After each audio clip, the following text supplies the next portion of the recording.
برادران ملت اسلامیہ السلام علیکم ورحمۃ اللہ وبرکاتہ۔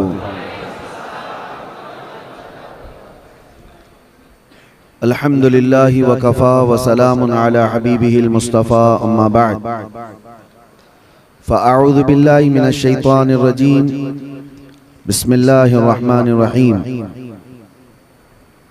کل نفس ذائقۃ الموت وإنما توفون أجوركم يوم القيامة فمن زحزح عن النار وأدخل الجنة فقد فاز وما الحياة الدنيا إلا متاع الغرور صدق الله مولانا العظیم۔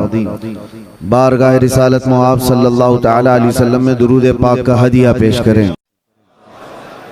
اللہم صلی علی سیدنا محمد معدن الجود والکرم وآلہ واصحابہ الکرام ابنہ الکریم وبارک وسلم صلاة دائمتا سرمدا ابدا۔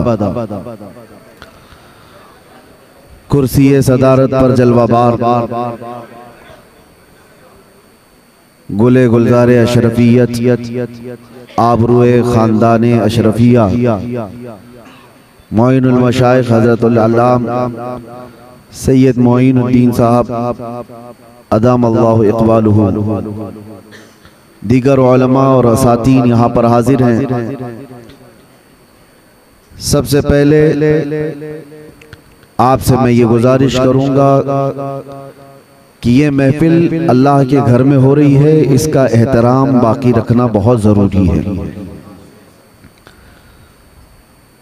دوسری بات یہ ہے کہ معمول کے مطابق یہ جلسہ ہر سال ہوا کرتا ہے، تقریباً انہی ایام میں ہوتا آیا، اور اس جلسے کے انعقاد کرنے والے ساری اس کی محنت اور اس کو سجانے والے آپ کی اسی مسجد کے ہر دل عزیز امام حضرت حافظ خورشید صاحب قبلہ، اللہ تبارک و تعالیٰ ان کی تربت پر رحم و کرم کی بارشیں فرمائے۔ تقریباً 20 یا 22 سال اس مصلی پر انہوں نے امامت کی۔ ان کا یہ انعقاد کیا ہوا اور جلسہ اس لیے بھی ہوتا ہے کہ پورے بکھرے ہوئے لوگوں کو جوڑ دیا جائے۔ سال میں ایک بار ہی صحیح، لیکن قاری صاحب قبلہ دوڑ بھاگ کرتے اور وہ سیدھے آ کر مجھے حضرت معین المشائخ کا حکم سناتے، جہاں بھی ہوں جیسے بھی ہوں یہاں حاضر ہو ہی جاتا۔ شاید یہ تیسرا سال ہے میری حاضری کا، اور ایک عجیب اتفاق ہے کہ میں اندر جانے سے پہلے بھی آخری بار آ کے گیا، اور جا کے واپس آنے کے بعد پہلی بار بھی یہیں آیا۔ یہ جلسہ مس نہیں ہوا، بہت ساری چیزیں 8 ساڑھے 8 مہینے کے اندر ادھر ادھر ہو گئی تھی، لیکن ہر سال برابر وقت پر یہ ہوتا آیا۔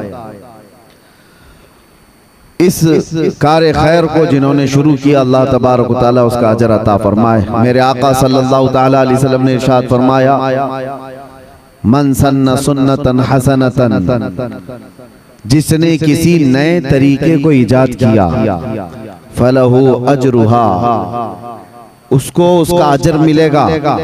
کوئی بھی نیا اچھا کام شروع کیا ہے، وَأَجْرُ مَنْ عَمِلَ بِهَا، اور جس نے اس طریقے کو قائم رکھا، ان سب کے عمل کرنے کا بھی ثواب ایجاد کرنے والے کو ملے گا، شروع کرنے والے کو ان سب کے بھی عمل کا ثواب ملے گا۔ لیکن ساتھ میں میرے آقا صلی اللہ تعالیٰ علیہ وسلم نے یہ بھی فرمایا، وَمَنْ سَنَّ سُنَّةً سَيِّئَةً فَلَهُ وِزْرُهَا وَوِزْرُ مَنْ عَمِلَ بِهَا، لیکن کسی نے برا طریقہ ایجاد کیا، کوئی نیا برا طریقہ شروع کیا ہے، تو اس برا کرنے کا گناہ تو اس پر ہوگا ہی، لیکن اس کا دیکھا دیکھی جتنے لوگ وہ برا فالو کرتے رہیں گے، ان سب کے گناہوں کا بھی گناہ اس ایجاد کرنے والے کو دیا جاتا رہے گا۔ اس لیے یاد رکھو، زندگی میں اگر کبھی کوئی کام شروع کرنا ہو تو نیک کام شروع کر کے جاؤ۔ تاکہ اس کا دیکھ کر کے لوگ اور بھی وہ نیک کام کریں اور ان سب کا عمل کا ثواب آپ کو بھی دیا جاتا رہے گا۔ لیکن اللہ کے نبی صلی اللہ تعالیٰ علیہ وسلم نے یہ بھی فرمایا وَلَا يُنْقَصُ مِنْ أُجُورِهَا، عمل کرنے والوں کے اجر میں کوئی کمی نہیں ہوگی، ان کو تو ان کا دیا جائے گا لیکن اتنا ہی شروع کرنے والے کو بھی دیا جائے گا۔ آج کے یہ جلسے کا جو اجر ہوگا وہ قاری صاحب قبلہ کی قبر میں ضرور پہنچایا جائے گا۔ شروعات انہوں نے کی ہے۔ دوسری بات یہ بھی میں عرض کروں میرے عزیزوں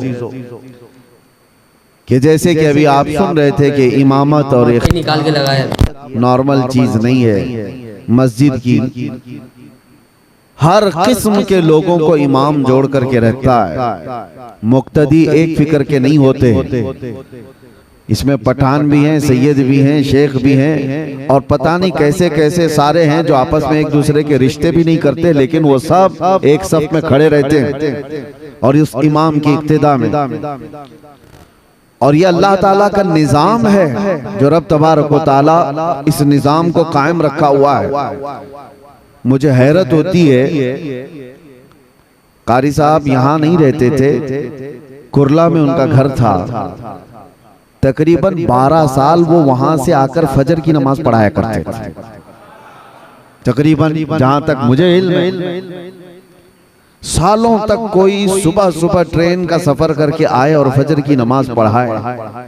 ایک بات یاد رکھو میرے عزیزوں، یہ وہ لوگ ہیں جن کے متعلق فرمایا گیا مسجد کا وہ ٹکڑا جس پر وہ نماز پڑھتے تھے ان کی جدائی کے غم میں وہ رونے لگتا۔ جب کسی ایسے بندے کا انتقال ہوتا ہے جو مسجد کا پابند تھا تو فرمایا گیا مسجد کا مصلی اس کے جانے پر رویا کرتا ہے۔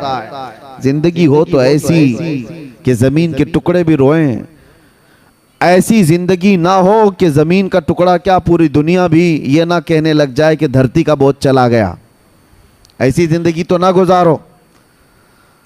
عیاش زندگی جس نے گزاری اس سے تو ہر کوئی پریشان ہے، ماں باپ بھائی بہن رشتہ دار سارے لوگ پریشان، محلہ پریشان۔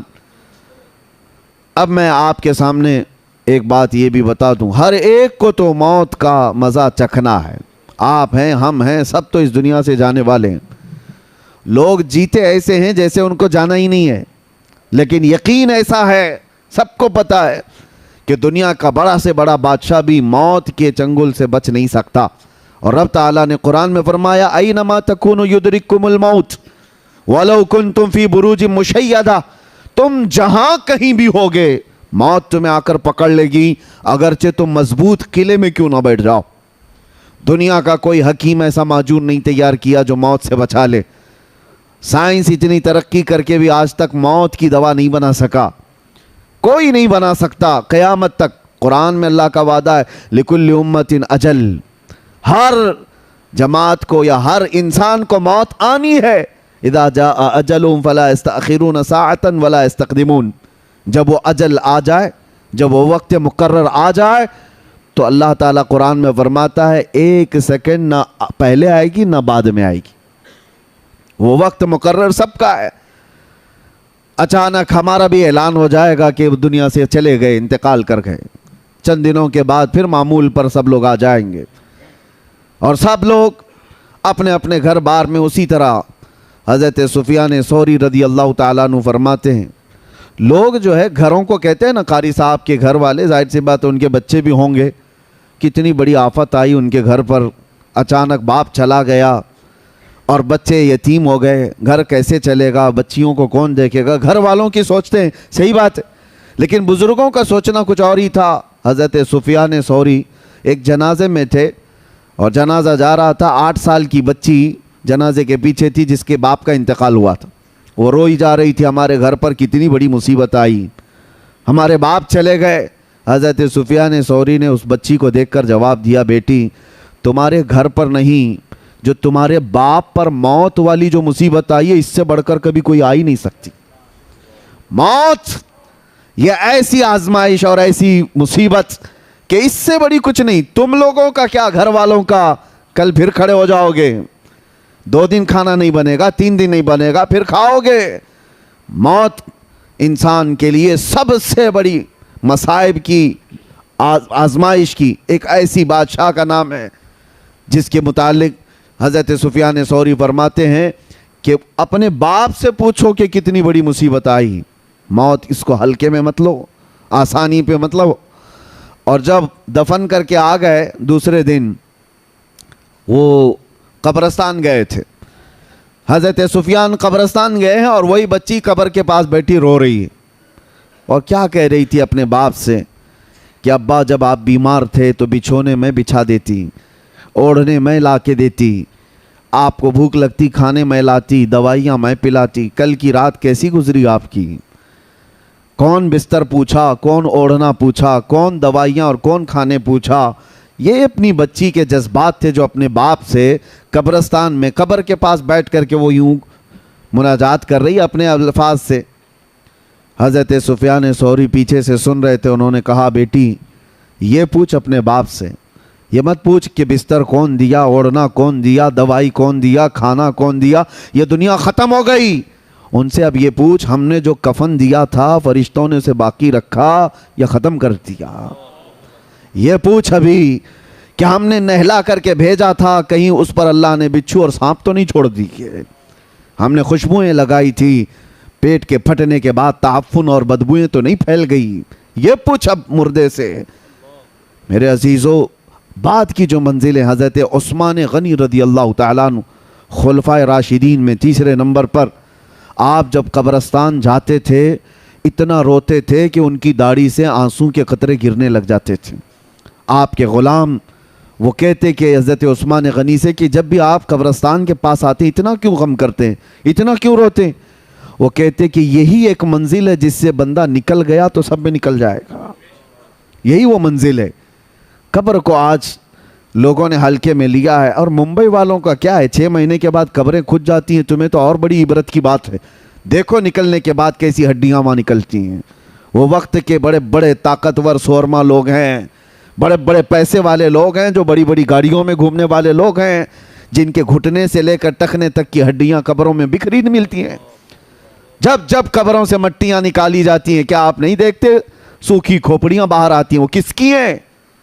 وہ بھی اپنے وقت کے بڑے بڑے طاقتور لوگ تھے، عمدہ کپڑے پہننے والے لوگ، عمدہ گھروں میں رہنے والے لوگ، بہت بڑے بڑے محلات میں رہنے والے لوگ بھی تھے، ان کے جسم گلا دیے گئے، سب ختم ہو گیا۔ رسول کریم صلی اللہ تعالیٰ علیہ وسلم نے حضرت ابو ہریرہ کو دکھا کر کے فرمایا تھا، ایک گڑھے کے پاس جہاں مردوں کی بہت ساری ہڈیاں پڑی تھیں، میرے آقا صلی اللہ علیہ وسلم نے فرمایا کہ ابو ہریرہ جانتے ہو یہ وہ لوگ ہیں جو عمدہ سواریوں پر سواری کیا کرتے تھے، بہت عمدہ لباس میں گھوما کرتے اور ان کے کھانے بڑے عمدہ تھے، لیکن آج یہ تعفن کا شکار ہیں، کیڑوں کی غذا بنا دیے گئے۔ یہ انسان کو یہ باتیں اس لیے بتائی جاتی ہیں، اور خاص طور پر آپ سب کو میرے عزیزوں مسلمانوں کو، کہ جب بندے کو اپنا آخری سفر یاد ہوتا ہے تو غرور اور گھمنڈ میں کبھی نہیں آنا۔ جب اپنے انجام معلوم ہوتے ہیں تو کسی سے کیا لڑائیاں جھگڑے، جا کر کے دیکھو وہ قبرستانوں میں جن کے 40 سال سے باتیں بند تھی اب تو وہ قریب میں پڑے ہوئے ہیں ایک دوسرے کے، وہاں کوئی جھگڑے نہیں ہیں، کسی کی آواز نہیں آتی قبروں کے پاس، یہاں پڑوسیوں کے روز جھگڑوں کی آوازیں ہیں۔ یہ اندازہ کر لو کہ جانے کے بعد خاموش سالوں نہیں صدیوں تک شاید سونا پڑ جائے۔ تو یہاں پر ان گھروں میں جو حالات پیدا ہوئے ہیں ہمارے، حیرت کی بات ہے، ہم صفوں میں کھڑے ہوتے ہیں اور باہر جا کر ایک دوسرے کو سلام تک نہیں کرتے، ایک دوسرے کے مصافحے بھی ختم ہیں۔ یہ جو نفرتوں کی دیواریں ہیں، انسان کو اگر اپنا آخری مقام معلوم ہو کہ سب چھوڑ کر کے تو جانا ہے مجھے۔ اور آپ کو بتاؤں، حضرت ابو ہریرہ رضی اللہ تعالیٰ عنہ فرماتے ہیں دنیا کی ایک ایسی چیز ہے جس کو ایکسپلین نہیں کیا جا سکتا، یعنی جنت بتائی جا سکتی کیسی ہے، حدیثوں میں معلوم ہے، حضور صلی اللہ تعالیٰ علیہ وسلم دیکھ کر کے آئے تھے، بتائے میرے آقا نے، جہنم کے مناظر بتائے گئے ہیں کہ کیسے کیسے عذابات ہیں، بہت ساری چیزیں، قبروں کے حالات بھی بتا دیے گئے، لیکن حضرت ابو ہریرہ فرماتے ہیں ایک چیز ایسی ہے جس کو ایکسپلین نہیں کیا جا سکتا، وہ موت ہے۔ وہ کیسے انداز میں آتی ہے؟ کیونکہ جس نے چکھ لیا وہ بتانے کے لیے آیا نہیں، جس کو آئی موت وہ دوبارہ آ کر بتایا کبھی نہیں کہ کیسے آتی ہے، اور جو پہلے سے بتایا ہے وہ یا تو پھر بزرگوں کی باتوں کو بتائے گا. ہاں اللہ کے نبی صلی اللہ تعالیٰ علیہ وسلم نے جو بتایا ہے وہ ہمارے لیے یقینی ہے. سنیے موت کے سلسلے میں اس لیے میں عرض کر رہا ہوں کہ قاری صاحب قبلہ کو ان کی جو موت ہے کچھ ایسی موتیں ہیں جو شوق لگا دیتی ہیں. ویسے تو ایک شاعر نے بہت خوب کہا ہے, موت اس کی جس کا کرے زمانہ افسوس, یوں تو یہاں آئے ہیں سبھی مرنے کے لیے. آئے تو سب ہیں مرنے کے لیے, لیکن کچھ موتیں ایسی ہیں جو ہلا دیتی ہیں, آدمی کو سوچ و بچار پر مجبور کر دیتی ہیں. جوان بندہ ہٹا کٹا, ایک دن پہلے اسی مسجد سے وہ میرے پاس آئے تھے, ایک دن پہلے کی بات کر رہا ہوں. وکرولی پارک سائٹ آئے, کافی دیر تک بیٹھے رہے, گفتگو ہوتی رہی, اور انہوں نے کہا کہ حضرت مجھے اس سال رمضان میں مدینہ شریف جانا ہے. تو میں نے کہا قاری صاحب کیا تراویح نہیں پڑھا ہوگے؟ نہیں, اس سال ایسا ہے کہ برسوں بعد میں چھٹی لے رہا ہوں مسجد سے. ہماری ٹرسٹ نے دوسرے تراویح کے لیے یعنی حافظ کے لیے دوسرے کا وہ انتظام کرنے کے لیے میں نے کہہ دیا ہے. انہوں نے خود مجھے ٹرسٹ نے کہا ہے کہ آپ جانا چاہیں رمضان مدینے میں گزار لیجئے. میں کہا بہت اچھی بات ہے. ہم حافظ لوگوں کا ایک بڑا مسئلہ یہ, میں خود 25 سال سے تراویح سنا رہا ہوں الحمدللہ, اللہ تعالیٰ سلامت رکھے اور قائم رکھے. اور پچھلے سال اس سے پہلے سال میں نے اندر بھی تراویح چھوڑی نہیں ہے, پوری تراویح پڑھائی ہے. حافظ جو ہے تراویح سے کمپرومائز نہیں کرتا ہے. اسی وجہ سے ہمیں رمضان میں وہاں جانے کا موقع نہیں ملتا, اور اگر کبھی ملتا ہے تو چھوٹی سی جماعت ہی صحیح, وہاں جا کر کے بھی رمضان میں تراویح پڑھانا حافظ کے لیے ضروری ہوتا ہے. وہ پورے سال کا اس کا ایسا نہیں ہے کہ وہ نذرانے کے لیے پڑھاتا ہے, بلکہ اس کی یادداشت اور اس کے حافظے کے برقرار رکھنے کے لیے بہت ضروری ہے. تو ان سے میں نے کہا, انہوں نے کہا کہ برسوں بعد مجھے موقع ملا ہے, میں جانا چاہتا ہوں. بہت اچھی بات ہے. پھر میرے ساتھ ہمارے وہ ادارے میں آئے, کچھ کام چل رہا تھا, کہا ہمارے پاس پی او پی والے ہیں, لڑکوں کو میں بھیج دیتا ہوں. اور یہ تمام باتیں ہوئی, نکل گئے, اور میں اجمیر شریف کے سفر پر میں پلین میں بیٹھا تھا, اسی وقت فون آیا کہ قاری صاحب کا انتقال ہو گیا. یقین نہیں ہوتا, یہ کچھ ایسی خبریں ہوتی ہیں. اس کے بعد پھر میرے عزیزو یہ جو شاکنگ نیوز ہوتی ہے نا اس طرح کی ہلا دینے والی, تب بندے کو بہت زیادہ سنبھل جانا چاہیے. جو رات کا کھانا ہمارے ساتھ کھایا ہو اور ناشتے کے وقت وہ قبر میں سویا ہو,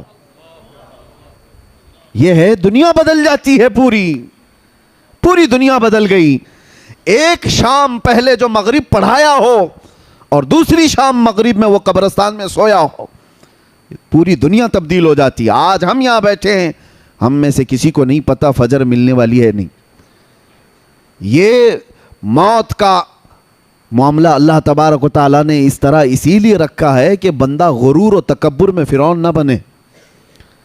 آج پتہ ہے آپ کو, پورے یہودی اور جو نئی ایجادات کرتے ہیں ان کے پیچھے ان کا وقت ایک بہت بڑا, جو میری اسٹڈی کا میں آپ کو بتا رہا ہوں, ان کو کیا لینا دینا ہے پوری دنیا کو. یہ جو نیو ورلڈ آرڈر جو کرتے ہیں کہ پوری دنیا کو گلوبل ویلیج بنانا ہے, ایک دنیا بنانا ہے. آپ کو پتہ ہے پورے گولڈ کو اپنے پاس رکھنا, اکنامک پوری طاقت کو اپنے پاس رکھنا, بینکنگ نظام کو اپنے پاس رکھنا, دنیا کی ساری حکومت کو اپنے پاس رکھنا, کیوں کر رہی ہے ایک چھوٹی جماعت؟ کیوں کرتی ہے ایک چھوٹی سی جماعت؟ آپ کو پتہ ہے سالوں پہلے نمرود کے زمانے میں ایسا ہوا تھا کہ یہی قوم نے پوری دنیا میں ایسی حکمرانی کی کہ نمرود کو یہ بات کسی نے بتائی کہ دنیا کی ہر طاقت تمہیں مل گئی ہے, کچھ بھی کر سکتے ہو تم. 1000 لوگوں سے وہ تنہا لڑ سکتا تھا نمرود, اور انسانوں پر تو ایسی حکومت تھی. لیکن اس سے مشورہ دینے والوں نے کہا ایک چیز تمہیں نہیں ملی ہے, وہ ہے موت و حیات پر کنٹرول. جب چاہے مرے کوئی, جب تک ہم چاہیں زندہ رہے, یہ چیز. تو اس نے کہا یہ کہاں ہے؟ کہا یہ خدا کے پاس. جیسے کہ نبیوں نے بتایا ہے, نبیوں پر ایمان نہیں تھا لیکن اتنا تھا کہ اللہ ہے, خدا ہے, اور اس کے پاس یہ طاقت ہے. تو جانتے ہو آپ اس نے ایک قلعہ بنایا، بہت بڑا برج، بہت اونچی عمارت بنائی اور پورے انسانوں کو جمع کیا، تو بہت بڑی فوج، اس لیے کہ خدا سے لڑنا ہے اور خدا سے لڑ کر کے اس کو گرا دیں گے اور پھر موت کا کنٹرول اپنے ہاتھ میں لیں گے۔ آپ سوچو، یہ بہت پہلے ہو چکا، بہت پہلے تاریخ میں، اور اس نے عمارت بھی بنائی اتنی بلند کہ آسمان تک لگنے جائے۔ اس زمانے میں اتنی تو بلند نہیں ہو سکتی تھی، لیکن بنایا اپنے خیالات کے اعتبار سے، اور انسانوں کو ایک زبان، ایک کرنسی، سب کچھ ایک کر دیا کہ لڑنے کا وقت آئے تو سارے انسان مل کر کے خدا سے لڑیں گے اور یہ پاور چھین لیں گے موت و حیات کا، اپنے حساب سے بانٹیں گے کون کتنے سال جینے والا ہے۔ ظالموں کو جب زیادہ طاقت ملتی ہے تو خدا بننے کا ایسا ہی غرور آتا ہے۔ اللہ تبارک و تعالیٰ سے لڑنے کا یہ فیصلہ کیا۔ یہ اسرائیلی روایات میں موجود ہے آج بھی کہ اللہ نے فرشتوں میں سے ایک فرشتے سے کہا کہ آؤ دیکھو کہ ہمارے ایک بندے نے ہم سے لڑائی کا منصوبہ بنایا ہے۔ ایک فرشتے کو بھیجا، جاؤ دیکھ آؤ۔ جبرائیل، میکائیل، اسرائیل، اسرافیل علیہ السلام بڑے فرشتوں کے نہیں، یہ ایک فرشتے کو۔ وہ فرشتہ زمین پر آیا اور صرف پر ہلایا تھا تو اس کی پوری عمارت دھس گئی۔ جتنی فوج تھی وہ سب کے سب موت کا شکار ہو گئی، اور ایک دوسروں کی زبانوں کو مختلف کر دیا گیا، نہ اس کی زبان اسے پتا، نہ اس کی زبان اس کو پتا، سب زبانیں مختلف کر دی گئیں۔ لیکن ایک پلان تھا، ایک منصوبہ تھا۔ آج کے دور میں بھی، ترقیاتی دور میں، لوگوں کو یہ لگتا ہے یہ جو چھوٹی جماعت آج پوری دنیا کو کنٹرول کر رہی ہے، اس کو یہ تک یہاں تک جانا ہے کہ اسپیس میں جائیں، کہیں تو جائیں، ایک بار اپنی طاقت سے خدا کو زیر کر دیں اور موت کا پاور اپنے پاس لے لیں۔ اور قرآن میں رب تعالیٰ نے یہ فرمایا ہے لَن يَخْلُقُوا ذُبَابًا وَلَوِ اجْتَمَعُوا لَهُ، تم سارے انسان مل کر کے ایک مکھی بھی نہیں پیدا کر سکتے، اور مکھی اگر مر جائے تو اسے زندہ بھی نہیں کر سکتے۔ ضعف الطالب والمطلوب، قرآن میں اللہ نے فرمایا کتنی کمزور ہے تمہاری طاقت۔ اسی لیے میرے عزیزوں، موت کا ذکر ہم اس لیے کرتے ہیں کہ ہمیں ہماری کمزوری پتہ چلے، ہمیں ہماری حیثیت معلوم ہو، ہم کتنی حیثیت کے ہیں۔ ایک ٹھوکر لگنے پر موت آ سکتی ہے، اور کبھی کبھار بلڈنگوں سے گرنے والا بھی بچ جاتا ہے۔ یہ سارا نظام قدرت ہے اللہ تعالیٰ کی طرف سے ہے۔ اور موت اچھی اور بری کیا ہوتی ہے؟ اچھی اور بری کیا ہے؟ مصلی پر امامت کرتے ہوئے موت آئی، بظاہر بہت اچھی موت ہے، اور اگر کوئی ایکسیڈنٹ میں مر گیا، 40 ٹکڑوں میں ہو گیا، بہت بری موت۔ لوگوں کے ذہن میں یہ کورونا میں مرنے والوں کو لوگ بیچارے یہی سمجھتے تھے کہ کیا موت ہے بیچاری، 4 لوگ اٹھا نہیں پاتے، ریپ کر دیتے ہیں پلاسٹک میں، اور 4 لوگوں کی نماز پہ اس کو تو دفن کر دیا جاتا ہے، ایسی موت ہے ویسی۔ نہ مرنے کے انداز کو دیکھ کر کے موت کو اچھی اور بری آپ کنسیڈر نہیں کر سکتے۔ ایک بات آپ کو میں بتاؤں، موت اچھی کون سی ہے اور بری کون سی ہے؟ اور جنازے دیکھ کر کے بھی نہیں۔ جنازے پھولوں سے سج جائیں، لد جائیں، ہزاروں کی بھیڑ ہو جائے، یہ بھی معیار نہیں، کسوٹی نہیں اچھی اور بری موت کا۔ اچھی اور بری موت کیا ہے؟ اگر غریب آدمی تنہا بھی مر گیا ہو، ایمان پہ مرا ہو تو سب سے اچھی موت ہے۔ عشق رسول پہ گیا ہے تو سب سے اچھی موت ہے، اور لاکھوں کی بھیڑ میں کفر پہ مرا ہے تو سب سے بری موت ہے۔ بھیڑ لاکھوں کی ہو اور کفر پہ موت آئی ہے تو وہ سب سے بری موت ہے۔ اور ایمان پہ مراؤ، ایکسیڈنٹ ہوا ہو، 40 ٹکڑوں میں بدل گیا ہو، اسے چیل کوے کھا گیا ہو، شیر کھا گیا ہو، آگ جلا دی ہو، پانی نے نگل لیا ہو، کچھ بھی ہوا ہو، ایمان پہ مرا ہے تو اچھی ہی موت مرا ہے۔ یہ بات یاد رکھیں آپ، ایمان پہ مرا ہو، عشق رسول کے ساتھ گیا ہو، وہ اچھی موت ہے۔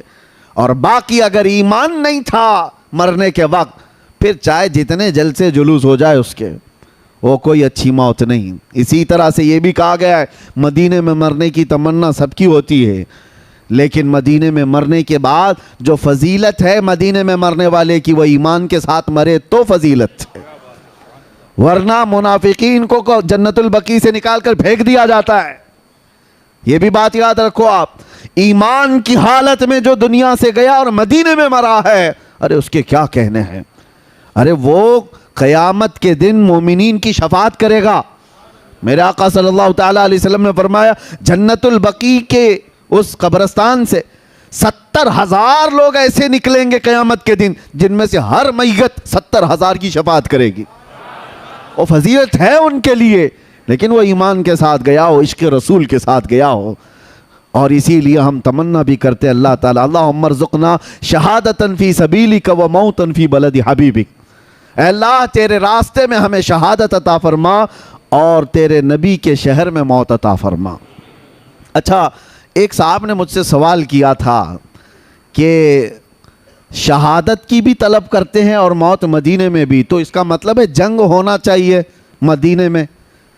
جنگ ہوگی، لوگ ماریں گے تب شہید ہوں گے.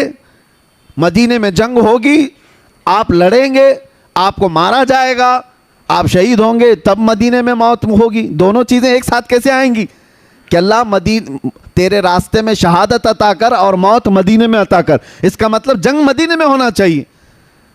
سوال مجھ سے یہ کہا، لیکن میں آپ کو بتاتا ہوں میرے عزیزو، ہر شہادت جنگ سے ہی نہیں ہوتی. جو جنگ میں مر جائے صرف وہی شہید نہیں، وہ شہید حقیقی ہے. لیکن اللہ کے نبی صلی اللہ تعالیٰ علیہ وسلم نے شہید کی اور بھی اقسام بیان فرمائی ہیں. ہاں، جو ظلماً مارا گیا وہ بھی شہید ہے، لیکن کئی حادثے ایسے ہیں جس میں انتقال کیا ہوا وہ بھی شہید ہے. اور کتنی بڑی پیاری بات ہے، یہاں پر شہزادہ مثنی میاں موجود ہیں اور حضور مثنی میاں رحمۃ اللہ تعالیٰ علیہ، جن کو یہ دعا کا مصداق کہا جا سکتا ہے کہ اللہ نے ان کو شہادت بھی عطا کی اور موت بھی مدینے میں عطا کی. دونوں چیزیں ملی ہیں.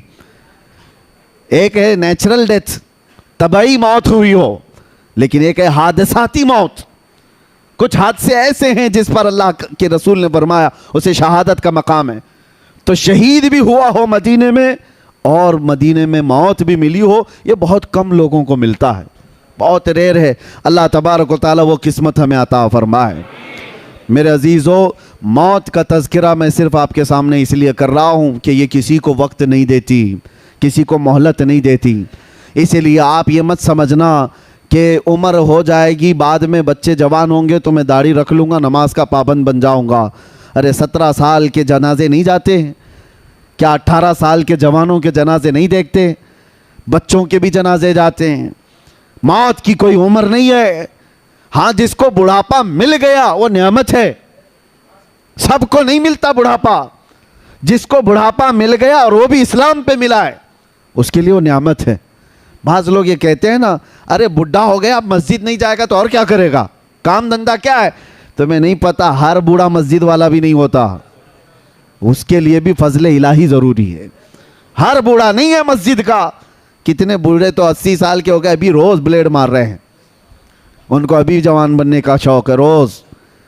اور وہ بوڑھا جس کے بال سفید ہو گئے، حدیث پاک میں اللہ تعالیٰ فرماتا ہے، حدیث قدسی اللہ فرماتا ہے ایسے بوڑھے کو عذاب دینے میں مجھے حیا آتی ہے، جس کا بڑھاپا اسلام پہ ہوا ہو. لیکن یہ بڑھاپا سب کو نہیں ملتا کہ ہر کوئی بوڑھا ہو کے مرے گا. کتنے تو جوانی میں چلے گئے. قاری خورشید صاحب امامت کر رہے تھے، مشکل سے شاید ان کی 50 کے آس پاس کی عمر ہوگی، 48 سال کی عمر. جبکہ نظام یہ بتایا گیا 40 سال کے بعد جوانی شروع ہوتی ہے پہلے. اور قرآن پاک میں جو اللہ تبارک و تعالیٰ نے فرمایا وَلَمَّا بَلَغَ أَشُدَّهُ، یعنی یہ جو شدت والی جوانی اس کو 40 سال کہا گیا. آپ تمامی حضرات سے میں ایک بات یہ کہوں گا کہ موت کی کوئی عمر نہیں ہے، تو پھر کس بات کے انتظار میں ہو کہ کب کریں گے، کل کریں گے، پرسوں کریں گے.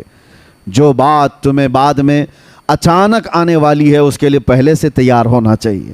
اپنے آپ کو اتنی اچھی حالت میں رکھو کہ کسی دن ملک الموت آئے تو ہاتھ پیر مار کر کے مہلت مانگنے والی نوبت نہ آئے کہ تھوڑا ٹائم مل جائے میں تسبیح پڑھ لوں، تھوڑا ٹائم مل جائے لوگوں کا کھایا ہوا واپس کر دوں، تھوڑا ٹائم مل جائے قضا نمازیں پوری کر لوں. ایسی حالت میں نہ آ جاؤ. اسی لیے ایک آپ کو میں بتا دوں، حدیث کا مفہوم ہے حاسبو قبل ان تحاسبو، اپنا حساب کمپلیٹ رکھو اس سے پہلے کہ تمہارا حساب پوچھا جائے.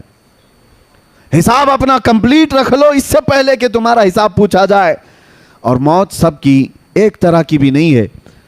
ایک بزرگ نے بڑی پیاری حکایت لکھی ہے کہ ایک بادشاہ سفر پر جا رہا تھا، شاہانہ کروفر ہے اور بہت سارے تفریح کے لیے نکلے ہوئی پوری جماعت ہے. اچانک راستے میں ایک فقیر آیا اور بادشاہ سے کہا، بادشاہ سلامت، آپ سے مجھے کچھ بات کرنی ہے.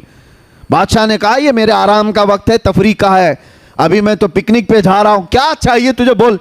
فقیر نے کہا، نہیں نیچے اتر آؤ بگی سے، آپ سے مجھے بات کرنی ہے. بادشاہ نے کہا، بڑا بدتمیز فقیر ہے یہ، بادشاہ کو اس کے بگی سے اتار رہا ہے. تو اس نے فوراً حکم دیا، وزیروں کو پکڑو اس فقیر کو. فقیر نے اپنا جبہ ہوا کیا، کھولا اور اس کے بعد بادشاہ کو کھینچ کر نیچے اتارا اور کہا، پہچان مجھے، میں ملک الموت اسرائیل ہوں، میں ملک الموت اسرائیل ہوں. بادشاہ اب وہ کپ کپانے لگ گیا، پوچھا کہ آپ کیوں آئے؟ کہا، میں کیوں آتا ہوں تمہیں پتا ہے، روح لینے آیا ہوں. کہا اسی وقت؟ کہا اسی وقت. کہا اتنا وقت دے دیں کہ میں واپس چلا جاؤں یہ سفر کو ختم کر کے اور اپنی سلطنت کے سارے کام بیٹے کو سپرد کر دوں گا. کہا اتنا ٹائم نہیں ہے تیرے پاس، میں بہت جلدی، ابھی وقت کافی کم بچا ہے. تو اس نے کہا اتنی مہلت دے دیجئے کہ بیوی سے بات کر لوں. کہا وہ بھی نہیں ہے. اس کو تھوڑی سی بھی مہلت نہیں دی گئی، اسی وقت اس کو گرا دیا گیا اور اس کی روح قبض کر لی گئی. جو شاہانہ کروفر کے ساتھ جا رہا تھا اس کو راستے میں اچانک ملک الموت نے روح نکال لی. تصویر کا ایک دوسرا رخ بھی ہے سیم. ایک عالم ربانی ہے پرہیزگار، وہ اپنے گھر سے جھولا لے کر سامان لینے کے لیے باہر جلدی جلدی جا رہے ہیں. عصر کا وقت ہو چکا ہے اور سامان خریدنے کے لیے جا رہے ہیں. راستے میں یہی فقیر آیا. کہا کہ حضور رک جائیے، تھوڑا کچھ بات کرنی ہے آپ سے مجھے. وہ عالم دین رک گئے اور کہا، کیا بات ہے، جلدی جلدی بات کیجئے، مجھے گھر سے سودا لینے کے لیے، سامان لینے کے لیے جانا ہے اور گھر میں واپس پہنچا کر مسجد میں اذان ہو چکی ہے، جماعت سے نماز پڑھنی ہے، جلدی آپ بتائیے کیا بات ہے. فقیر نے کہا، آپ نے نہیں پہچانا، میں ملک الموت اسرائیل ہوں. اس عالم ربانی نے جھولا پھینک دیا، جو سامان لانے کے لیے جا رہے تھے جھولا پھینک دیا اور کہا، کہاں تھے آپ کے انتظار میں کتنی راتیں کٹ گئی ہیں، کیا آپ آئیں گے، روح نکالیں گے، میں رب سے ملاقات کروں گا. یہ دنیا میں جس کی روح اٹکی ہوئی ہے مال سے وہ مہلت مانگتا رہتا ہے، اور جو رضا الہی کے لیے جیتا ہے وہ ملک الموت کا استقبال کرتا ہے. آپ کہاں تھے؟ تو اب یہاں منظر بدلا ہوا ہے. ملک الموت نے کہا، اتنی جلدی بھی کیا ہے آپ کو، آپ جائیے سامان خرید لائیے اور اپنے بچوں کو سامان دے دیجئے، گھر والوں کو کچھ وصیت کرنی ہے وہ بھی کر لیجئے. اس عالم ربانی نے کہا، آپ کو جس کام کے لیے اللہ نے بھیجا وہ کیجئے. آپ، میرے بچوں کا مالک اللہ ہے، وہ مسبب الاسباب ہے، جس نے مجھے کھلایا وہ میرے بچوں کو بھی کھلائے گا، میرا یقین ہے، آپ اپنا کام کیجئے. ملک الموت وہاں مہلت نہیں دینا چاہتے اور ادھر کہہ رہے ہیں کہ اور کچھ ہے تو آپ کر لیجئے کام. پھر اس عالم ربانی سے کہا کہ اور کوئی آپ کی خواہش ہے؟ اس عالم ربانی نے کہا، اگر آپ اتنا وقت لے کر کے آئے ہیں پہلے سے، اتنی مہلت لے کر کے آئے ہیں پہلے سے، تو خواہش اتنی ہے، گھر نہیں جاؤں گا، اللہ کے گھر جاؤں گا، جس وقت نماز پڑھ رہا ہوں سجدے کے عالم میں جاؤں، آپ روح نکال لیجیے. کیسی خواہش تھی. اور اس عالم ربانی کے ساتھ ان کی خواہش کا خیال کیا گیا. وہ مسجد میں نماز کے لیے گئے اور سجدہ ریز ہوئے، ان کی روح قبض کر لی گئی. یہ سب کے ساتھ نہیں ہے کہ ہر کوئی چاہے تو اس کے ساتھ ہو جائے. ان لوگوں کے ساتھ ہے جو اللہ کی رضا کے لیے جیتے تھے، دنیا میں اس کی رضا کے لیے جیتے تھے، تو موت بھی اللہ تعالیٰ ان کی پسند کے حساب سے لیتا ہے. یہی تو بات ہے میرے عزیزو. موسیٰ علیہ السلام کی موت کے سلسلے میں جو حدیث ملتی ہے وہ یوں ہی نہیں ہے. یہاں پر ایک عقیدہ بھی بتا کر کے جاؤں، تمہارا اور ہمارا جو دنیا سے جانے کا منظر ہے وہ الگ ہے، نبیوں کا مقام الگ ہے. نبیوں کی روح قبض کرنے سے پہلے ملک الموت اجازت لیتے تھے.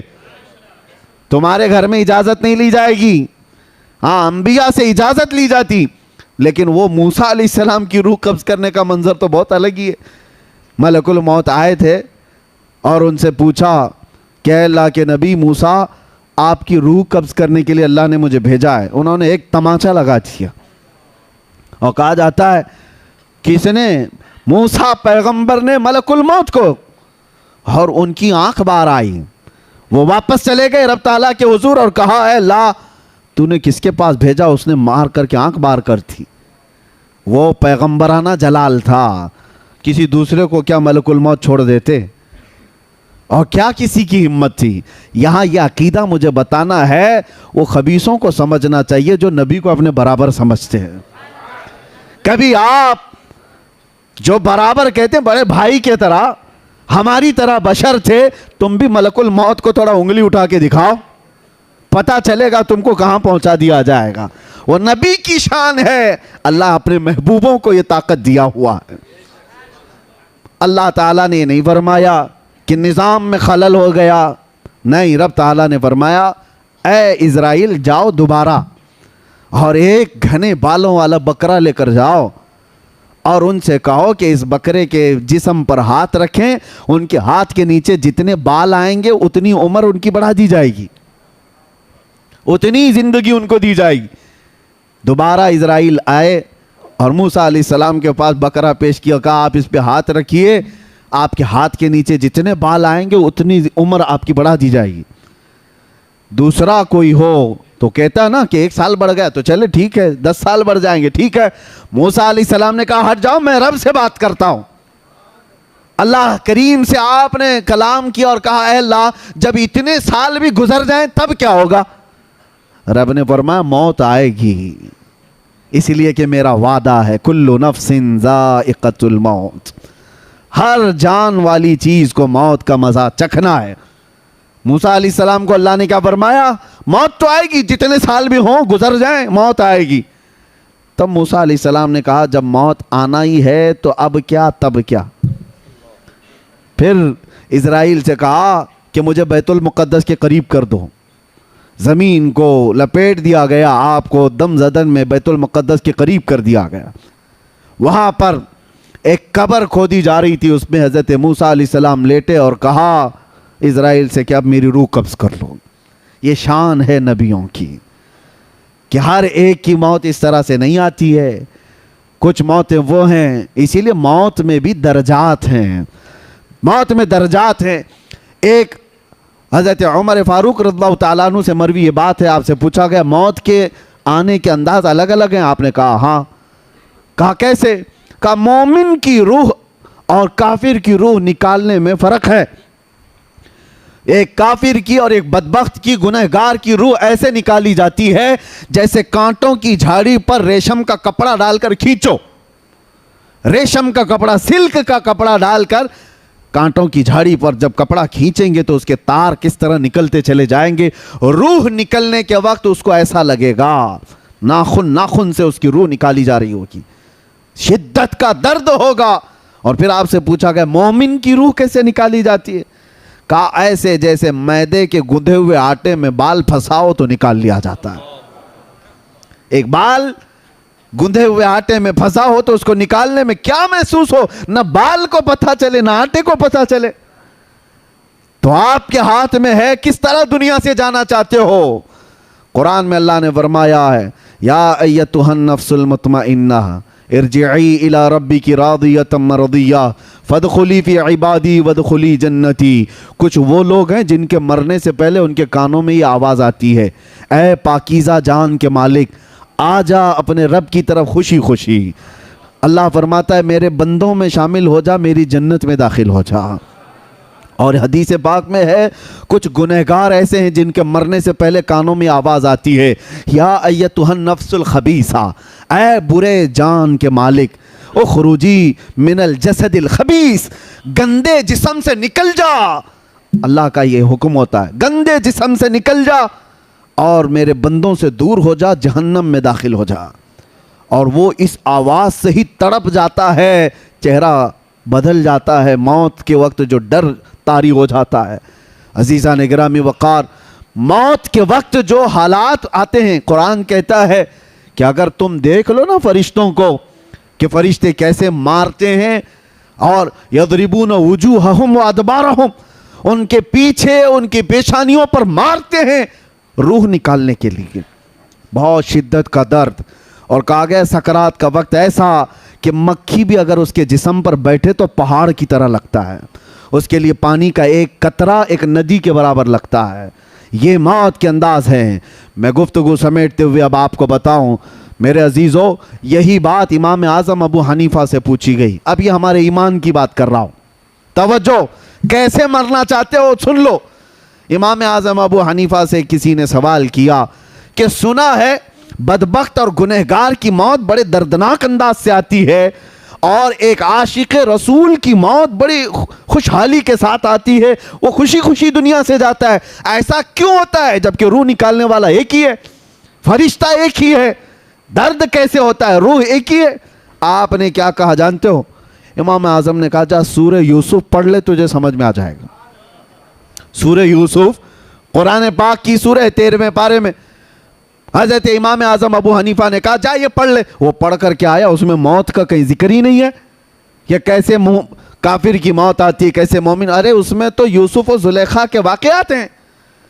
وہ آ کر کے کہا اس میں مجھے کہیں کچھ ملا نہیں۔ کہا پھر سے پڑھ کر کے آ، پھر پڑھ کر کے آیا، کچھ نہیں ملا۔ موت کے نکلنے کا، یہ روح کے نکلنے کا کوئی منظر اس پہ نہیں ہے۔ امام اعظم نے پوچھا پھر کیا پڑھا تو نے؟ کہا اس میں تو اللہ تعالیٰ نے یوسف علیہ السلام کے بچپن سے لے کر کے ان کے وزارت عظمیٰ تک کے واقعات بھی بیان فرمائے۔ کہا اس میں زلیخا کا واقعہ تو پڑھا ہے؟ کہا کیا ہے واقعہ؟ اس نے کہا زلیخا یوسف علیہ السلام کے حسن پر فدا ہو گئی تھی، دیکھ کر کے فدا ہو گئی۔ شہر کی عورتوں نے ان کو تانا دینا شروع کیا زلیخا کو کہ ایک جوان لڑکے پر تو فدا ہو گئی، اس لیے کہ ان عورتوں نے یوسف کو دیکھا نہیں تھا، تانے مار رہی تھی۔ تو زلیخا نے کیا کیا، ایک دعوت کی ان سارے رئیس عورتوں کی، اور گھر میں بلایا اور سب کے ہاتھوں میں ایک لیمو دیا اور ایک ہاتھ میں چاقو دیا، اور کہا جب میں کہوں گی تب یہ لیمو کاٹنا۔ بڑی بڑی رئیس عورتیں بیٹھی تھی۔ اسی عالم میں یوسف علیہ السلام کو زلیخا اس حال میں بلاتی ہیں۔ یوسف علیہ السلام کا حسن ایسا تھا، جمال ایسا تھا کہ جو دیکھتا تھا وہ پلکیں جھپکانا بھول جاتا تھا۔ جیسے ہی یوسف علیہ السلام داخل ہوئے، ادھر سے زلیخا نے آواز دی کہ اپنے اپنے ہاتھوں میں موجود لیمو کاٹ دو۔ عورتیں یوسف علیہ السلام کو دیکھنے میں ایسے ہو گئیں، مگن ہو گئیں کہ ان کے ہاتھوں سے لیمو گر گیا، 4 انگلیاں کٹ گئیں۔ قرآن پاک میں یہ واقعہ موجود ہے۔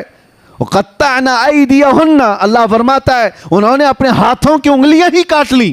ارے عورت ذات ہے، تھوڑا سا کھروچ آ جائے تو واویلا کرتی ہے، 4 انگلیاں کٹ جائیں پتہ نہیں چلا۔ ہاں ایک کیفیت انسان پر آتی ہے جب وہ محویت کی کیفیت ہے، یعنی کسی میں گم ہو جاتا ہے تو کٹنے کا درد نہیں ہوتا، پتہ نہیں چلتا۔ تو اس نے شخص نے امام اعظم سے یہ کہا یہ واقعہ تو میں نے قرآن میں پڑھا ہے، لیکن اس کا موت سے کیا لینا دینا؟ امام اعظم نے کہا اسی سے تو لینا دینا ہے۔ بات در حقیقت یہ ہے ایک مومن صالح، ایک عاشق رسول جب دنیا سے جا رہا ہوتا ہے، روح نکالنے کا درد بہت ہوتا ہے، بہت تکلیف تو ہوتی ہے، لیکن ملک الموت ادھر سے آتے ہیں، تاجدار مدینہ ادھر سے آتے ہیں۔ ادھر سے یہ روح نکال رہے ہوتے ہیں، ادھر وہ جمال مصطفیٰ دیکھ رہا ہوتا ہے، وہ حسین چہرہ دیکھ رہا ہوتا ہے۔ ارے عورتوں کو یوسف کا حسن دیکھتے دیکھتے انگلیاں کٹنے کا درد نہیں ہوا، مومن صالح کو جمال مصطفیٰ دیکھ کر روح نکلنے کا بھی احساس نہیں ہوگا، پتہ ہی نہیں چلے گا کہ روح کب نکلی۔ اسی کو تو اعلیٰ حضرت نے فرمایا تھا حسن یوسف پہ کٹی مصر میں انگشت زنا۔ ہاں میرے عزیزو، یہ اعلیٰ حضرت کا کمال تو دیکھو، 5 چیزیں اس شعر میں فرمایا آپ نے۔ حسن یوسف پہ کٹی مصر میں انگشت زنا، سر کٹاتے ہیں تیرے نام پہ مردان عرب۔ کیا کیا اعلیٰ حضرت فرماتے ہیں؟ حسن یوسف پہ، حسن پہ کٹی، حسن یوسف پہ کٹی، کاٹا نہیں ہے انہوں نے، وہ کٹ گئی ہیں اور بے خودی میں کٹی ہیں، جان بوجھ کے نہیں کاٹا، کٹی مصر میں، عرب میں نہیں، مصر کی عورتیں ہیں، انگشت یعنی انگلیاں، اور زنا عورتیں، اور اس کے بدلے میں دوسرا مصرع دیکھو کمال کا، اعلیٰ حضرت کہتے ہیں وہاں انگلیاں کٹی تھیں اور یہاں سر ہیں عربوں کے، صحابہ کے، تابعین کے، اور وہاں حسن پہ کٹی تھی، یہاں تو صرف نام پہ کٹنے کو تیار ہے. اور وہ کٹ گئی تھی بے خودی میں، مگر رسول اللہ کے دیوانوں کا حال یہ ہے کہ کٹانا بھی چاہتے ہیں.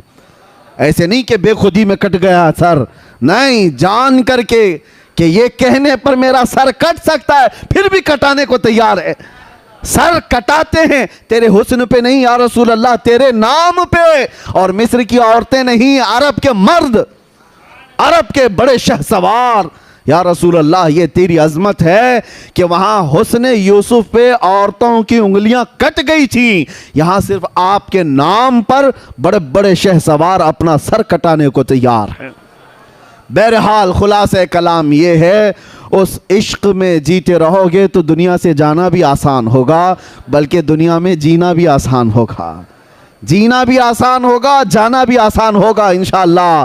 لیکن اس نبی پاک صلی اللہ تعالیٰ علیہ وسلم سے روگردانی کرو گے تو اعلیٰ حضرت کا ایک شعر یہ بھی ہے، نہیں اور کوئی مفر مکر بخدا خدا کا یہی ہے در، نہیں اور کوئی مفر مکر. یہ عربی کے لفظ ہیں، آپ کو سمجھاتا ہوں. قسم خدا کی، اعلیٰ حضرت کہتے ہیں قسم خدا کی، اللہ کا کوئی در ہے تو رسول اللہ کا گھر ہے. اللہ کا کوئی در ہے تو رسول اللہ کا گھر ہے، یہی ہے بخدا خدا کا یہی ہے در.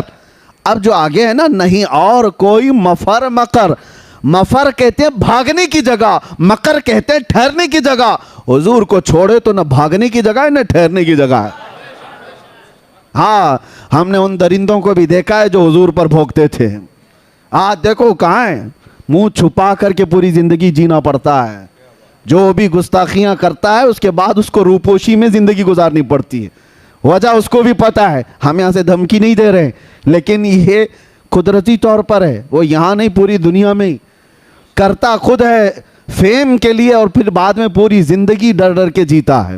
وہ 4 لوگوں کے سامنے بھی جینا مشکل رہتا ہے گستاخی کرنے والوں کا. تو کیسی زندگی ہے. اور الحمدللہ جو محبت مصطفیٰ کی بات کرتے ہیں، ہم ہزاروں میں تنہا بھی گھوم سکتے ہیں، تنہا جا سکتے ہیں. گستاخی کرنے کے بعد بھاگنے کی بھی جگہ نہیں، ٹھہرنے کی بھی جگہ نہیں. ہاں، آپ کو پتہ ہے آج سے 4 سال پہلے وہ پاکھنڈی جو بھوکتا تھا، اس کے گوفے میں ایک 8 سال کا بچہ آ گیا تھا. نیوز آپ نے بھی سنا ہوگا. مسلمان بچہ تھا اور غلطی سے پانی لینے کے لیے چلا گیا تھا. نیوز والوں نے بھی بہت چلایا، لیکن اس کو اتنا بڑا کر دیا گیا. ارے مسلمان بچہ آ گیا 8 سال کا، پتہ نہیں کیا کرنے آیا تھا کیا نہیں کرنے آیا تھا، سارے اس کے اطراف. ارے بات در حقیقت اس بچے کی نہیں، تم نے جو گستاخی کی ہے اس کے بعد 8 سال کا بچہ بھی تمہارے لیے ملک الموت لگتا ہے. حالانکہ بچوں سے کیا ہو سکتا تھا، اس کو تو موت کا فرشتہ سمجھنے لگ گیا. یہ ڈر ہے، یہ خوف ہے حضور کو چھوڑنے کے بعد یا حضور پر بھونکنے کے بعد. اور وہ جو رافضی کتا تھا لکھنؤ کا، جس نے نام بھی بدلا تھا دین بھی بدلا تھا، ہاں، دوسرے دھرم میں جا کر کے لوگوں کو پروموٹ کر رہا تھا کہ میں نے دھرم بھی بدل لیا، نام بھی بدل لیا. کہاں ہے؟ ڈھونڈ کے نکالو. آج کہیں ہے؟ 6 مہینے چاٹو گیری کرتے رہے، اس کے بعد وہاں سے بھی کک مار کے بھگا دیا گیا.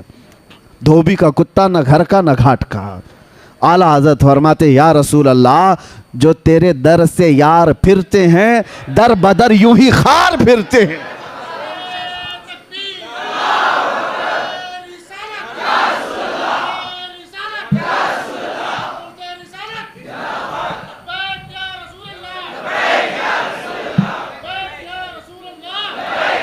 یا رسول اللہ، جو تیرے در سے یار پھرتے ہیں در بدر یوں ہی خار پھرتے ہیں. اور جو ان کے در سے وابستہ ہوا اس کا حال تو یہ ہے کہ ہر زمانے نے دیکھا ہے، جب تک بکے نہ تھے تو کوئی پوچھتا نہ تھا. یا رسول اللہ، تم نے خرید کر ہمیں انمول کر دیا. ارے بلال، وہ حبشہ کے رہنے والے، کالا رنگ تھا اور کالے رنگ والوں کو لوگ غلام سمجھ کر کھینچتے تھے اور اپنی غلامی کرواتے بھی تھے. لیکن در مصطفیٰ سے وابستگی کے بعد بلال کا حال یہ ہے کہ ان کو اذان دینے کے لیے کعبے کے چھت پہ چڑھایا گیا اور یہ بتایا گیا محبت مصطفیٰ میں جس نے زخم کھایا ہے کعبہ بھی اس کے قدموں کے نیچے آیا ہے. یہ بتایا گیا ہے دنیا کو. اور جو وابستہ ہوا ہے خاک کے ذروں کو میرے آقا نے ہمدوش سریا کر دیا. خود نہ تھے جو راہ پر اوروں کے ہادی بن گئے. یا رسول اللہ کیا نظر تھی آپ کی, مردوں کو مسیحا کر دیا, مردوں کو مسیحا کر دیا. یہ بات آپ سمجھ کر کے چلو. اس دار فانی میں جینا ہے تو میرے آقا سے وفا کر کے جیو, وفادار بن کر کے جیو, اور جینا بھی آسان ہوگا, جانا بھی آسان ہوگا. اور جب جانے کا وقت ہوگا تو میرے عزیزو وہ تمام تکالیف اور مصائب نہیں ہوں گے جو ہر میت کو پیش آتے ہیں. عاشق رسول کے متعلق کہا گیا ہے, اعلیٰ حضرت نے لکھا ہے کہ عرش پر دھومیں مچیں وہ مومن صالح ملا, فرش پہ ماتم اٹھا وہ طیب و طاہر گیا. اس کا حال یہ ہوتا ہے ملائکہ عرش کے اس کے آنے کی خوشیوں میں دھوم مچانے لگتے ہیں. محبت مصطفیٰ میں فنا رہنے والا وہ عاشق رسول آ رہا ہے.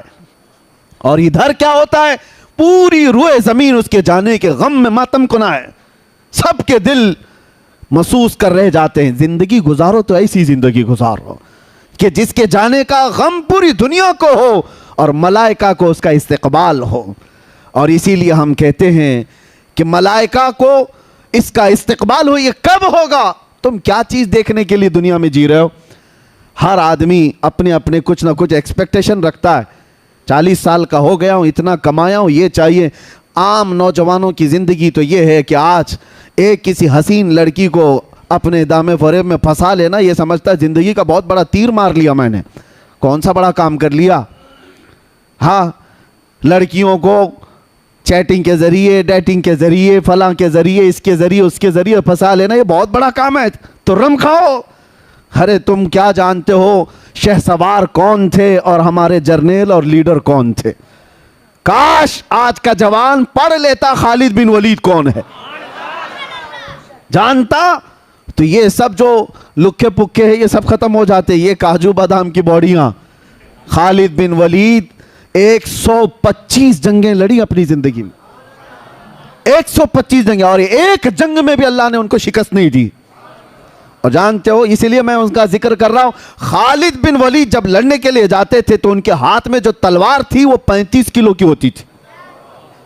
35 کلو کی تلوار. اور کہا جاتا ہے کہ تقریباً 30 سے 40 کلو کا وہ ڈھال جس سے تیر بچاتے تھے, اٹھا کے دکھاؤ. اور اس حال میں وہ جنگ کرتے تھے. اور خود خالد بن ولید کہتے ہیں ایک جنگ ایسی ہے, جنگ موتا, جس میں 9 تلواریں میرے ہاتھ سے ٹوٹی ہیں. 9 تلواریں ٹوٹی, پھر بھی پیچھے نہیں ہٹے. اور کون سی طاقت تھی, کون سی قوت تھی خالد بن ولید کے پاس؟ جانتے ہو کیا کھاتے تھے وہ, کس چیز سے بے خوف جیتے تھے؟ بات در حقیقت یہ ایک جنگ میں یہ لوگوں نے منظر دیکھ بھی لیا. خالد بن ولید اچانک لڑتے لڑتے نرغے میں پھنس گئے اور ایک کافر ان کے سر پر تلوار اٹھا چکا تھا اور آپ کا امامہ گر گیا تھا. خالد بن ولید نے اپنی گردن نہیں بچائی, امامہ بچانے کے لیے آگے گئے. ارے وہ دشمن گردن پر تلوار اٹھایا ہے اور گرا ہوا امامہ اٹھانے چلے گئے. ان کا یقین کیسا تھا, گردن اس وقت تک نہیں کٹے گی جب تک مولا نہیں چاہے گا. امامہ اٹھا لیا, اپنا امامہ لے لیا. وہ سامنے دشمن جو کھڑا تھا وہ حیرت میں ہے. کہا ایک چھوٹا سپاہی بھی ایسی غلطی نہیں کرتا. تم تو سپہ سالار ہو خالد بن ولید, کہ تم ایسے وقت میں جب تلوار تمہاری گردن پر ہو اور تم اپنا کھویا ہوا امامہ اٹھانے جا رہے ہو, یہ پگڑی اٹھانے جا رہے ہو. خالد بن ولید نے جواب دیا تھا, بات در حقیقت یہ ہے میں اپنی طاقت کے بل بوتے نہیں لڑتا, یہ میرے بازوؤں کی طاقت نہیں ہے جو مجھے جرنیل بنائی ہوئی ہے. حقیقی بات یہ ہے اس امامے میں میرے رسول اللہ کے 3 موئے مبارکہ ہیں.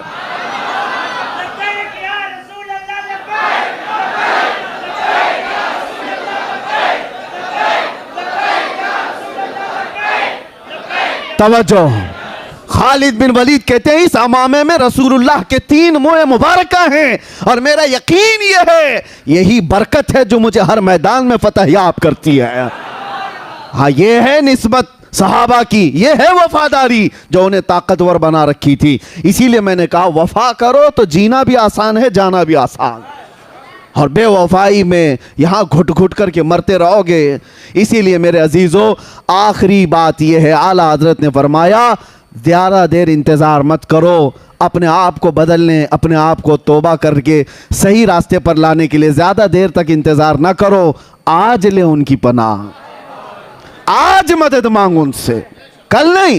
آج لے ان کی پناہ، آج مدد مانگ ان سے، کل نہ مانیں گے قیامت میں اگر مان گیا. وہاں تو سب مانیں گے بڑے بڑے لوگ دیکھ کر کے، آج ہی مان لو میرے آقا کو. اب میں آپ سے ایک سوال پوچھتا ہوں، مجھے دل پہ ہاتھ رکھ کر کے بتاؤ، کائنات میں سب سے حسین چہرہ میرے آقا کا تھا یا نہیں؟ سب سے اعلیٰ اخلاق میرے نبی کے تھے یا نہیں؟ نبی کونین صلی اللہ تعالیٰ علیہ وسلم کی زندگی سب سے اعلیٰ تھی یا نہیں؟ ان کی حدیثیں سب سے سچی، ان کی زبان سب سے سچی، ان کے اخلاق سب سے سچے، ان کا حسن سب سے اعلیٰ. جس جماعت کے پاس ایسا رسول ہو، کسی دوسرے کو دیکھنے کی ضرورت ہی کیا ہے؟ تم ایرے غیرے نتھو کھیرے کے فین بنتے کیوں ہو؟ حیرت ہوتی ہے جب کبھی کوئی کہتا ہے کہ میں فلاں کا فین ہوں، اس کا فین ہوں.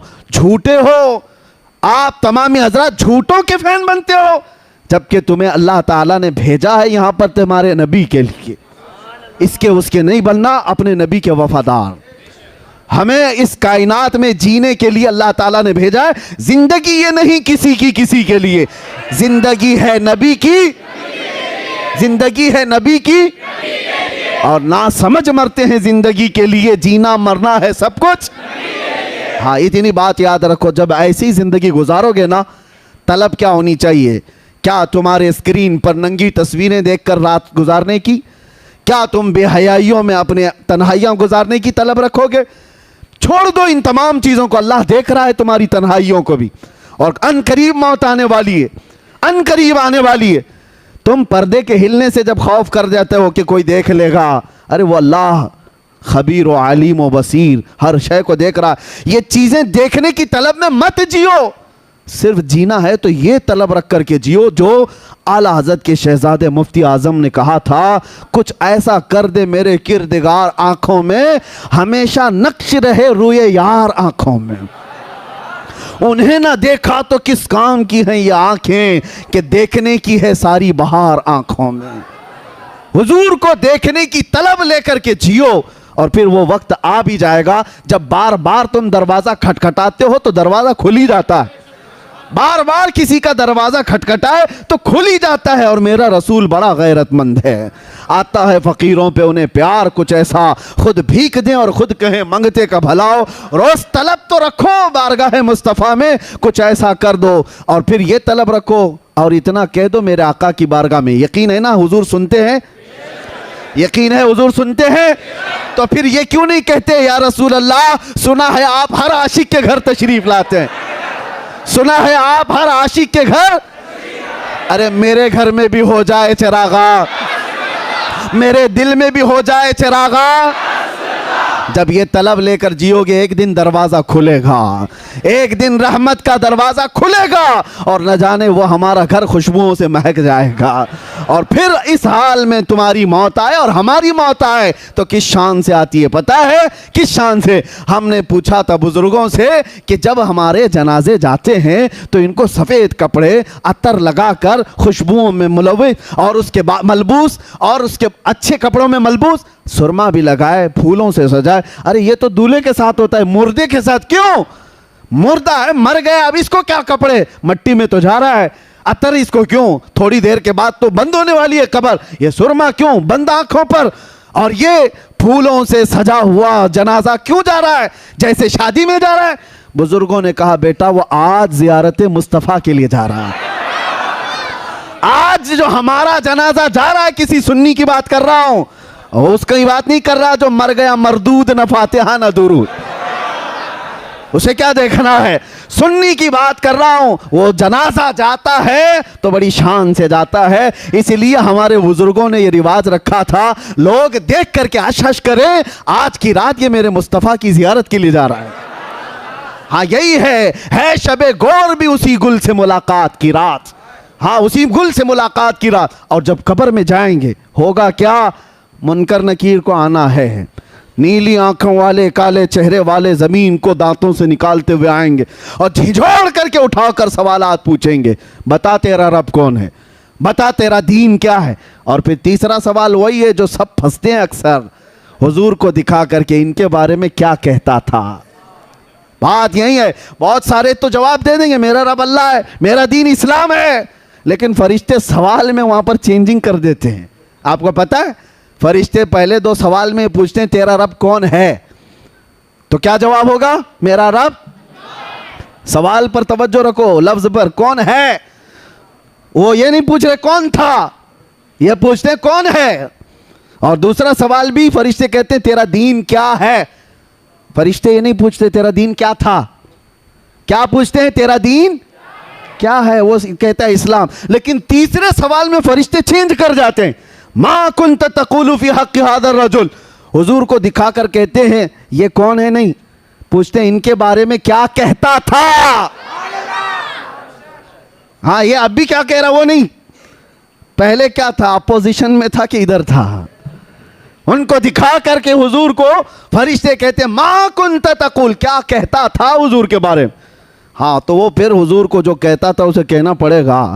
ہاں وہ خبیث کیا کہے گا جو پیٹھ پیچھے کا علم نہیں کہتا تھا, جو وہ کیا کہے گا جو اپنے بڑے بھائی کی طرح کہتا تھا, حضور کو کمتر سمجھتا تھا معاذ اللہ. وہ کیا کہے گا, وہ ہا ہا ہا ہا لا ادری, نہیں معلوم کیا کہوں گا. وہ تو سنی کی قسمت ہے جو کہے گا سارے اچھوں میں اچھا سمجھیے جسے, ہے اس اچھے سے اچھا ہمارا نبی, سارے اونچوں سے اونچا سمجھیے جسے, ہے اس اونچے سے اونچا. ارے جس کے طلبوں کا دھون ہے آب حیا, ہے وہ جانے مسیحا. ہم تو نبی کو کیا کہتے تھے, قبر میں جھوم کر کہیں گے سرور کہوں کہ مالک و مولا کہوں تجھے, باغ خلیل کا گل صحبا کہوں تجھے, اللہ رے تیرے جسم منور کی تابشیں, اے جانے جام میں جانے تجلا کہوں تجھے, تیرے تو وصف عیب تناہی سے ہیں بری, حیران ہوں میرے شاہ میں کیا کیا کہوں تجھے. لیکن رضا نے ختم سخن اس پہ کر دیا, ارے خالق کا بندہ خلق کا آقا کہوں تجھے. ہم یہ کہیں گے. اور اتنا ہی نہیں, عاشق ایک اور منزل آگے بڑھ کر کہتے ہیں ارے جواب دینے اور سوال کرنے کی نوبت بعد میں آئے, بعد میں آئے. ایک وہ عاشق ہے جو ایک منزل اور آگے ہے, وہ منکر نکیر سے کیا کہتا ہے پتا ہے, اب تو پائے ناز سے, اب تو پائے ناز سے اے فرشتوں کیوں اٹھوں, ارے مر کے پہنچا ہوں یہاں اس دل ربا کے واسطے, اس دل ربا کے واسطے مجھے آنے کے لیے, انہیں دیکھنے کے لیے مرنا پڑا ہے. تم سوال جواب پہ لگے ہو, ان کے لیے تو مرا ہوں. اسی لیے بس اب گفتگو ختم کرتے ہیں. ہماری کل کائنات, ہمارا کل سرمایہ, ہماری زندگی, ہمارا متاع حیات, سب کچھ جان مصطفیٰ ہے, اور جان کائنات ہے. وہ پروردگار کے محبوب ہیں جس کے لیے اللہ تعالیٰ نے ہمیں اس جیتی جاگتی دنیا میں بھیجا ہے. تو صرف اور صرف امانت یہ ہے, سچائی یہ ہے, ہم یہ کہیں بارگاہ مصطفیٰ میں یا رسول اللہ ایرے غیرے نتھو کھیرے کے لیے اب زبان نہیں کھلے گی. جیوں گا تو دوسروں کے لیے نہیں جیوں گا, جو کچھ بھی کروں گا آپ کی مرضی کے مطابق. دہن میں زبان, بدن میں ہے جان, ہم آئے یہاں اٹھے بھی وہاں, زمین و زمان, مکین و مکان, چنین و چنا, اور بنے دو جہاں. لبیک یا رسول اللہ, لبیک یا رسول اللہ.